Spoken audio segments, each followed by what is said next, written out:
Shalom Jemaat Sola Fide yang terkasih, jumpa lagi dalam program We Are Sola Fide, edisi pelajaran sekolah sahabat dewasa.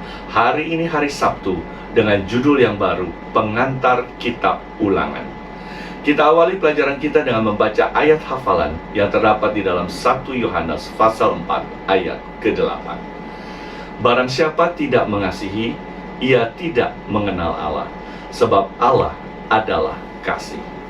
Seperti kita ketahui, kitab Ulangan termasuk bagian dari 5 kitab Musa yang sering disebut Pentateuch. Di dalam bahasa Inggris, kitab ini disebut Deuteronomi, yang artinya di dalam bahasa Latin adalah hukum kedua. Kitab Ulangan juga diyakini sebagai kitab yang dibaca di hadapan Raja Yosia, sehingga raja memutuskan untuk mengadakan reformasi rohani di kerajaan Yehuda. Sebenarnya, kitab ini berisi amanat perpisahan Musa kepada bangsa Israel sebelum kematiannya. Karena ini merupakan nasihat perpisahan, kitab Ulangan memiliki nilai penting, khususnya mengingatkan bangsa Israel tentang ajaran atau perintah Allah serta tuntunannya sampai mereka masuk ke tanah perjanjian. Untuk memahami kitab ini dengan benar, kita harus meninjau konteks yang lebih luas, dari pemberontakan Lucifer hingga 40 tahun perjalanan bangsa Israel menuju tanah perjanjian.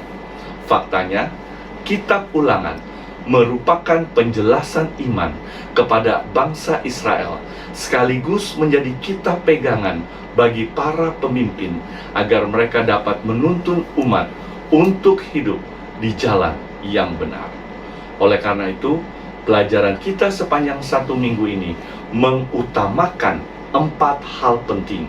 Yang pertama, Allah dan sejarah, di mana Musa mengingatkan tuntunan dan penyelamatan Allah dalam sejarah kehidupan bangsa Israel dari mereka keluar dari tanah Mesir menuju tanah perjanjian.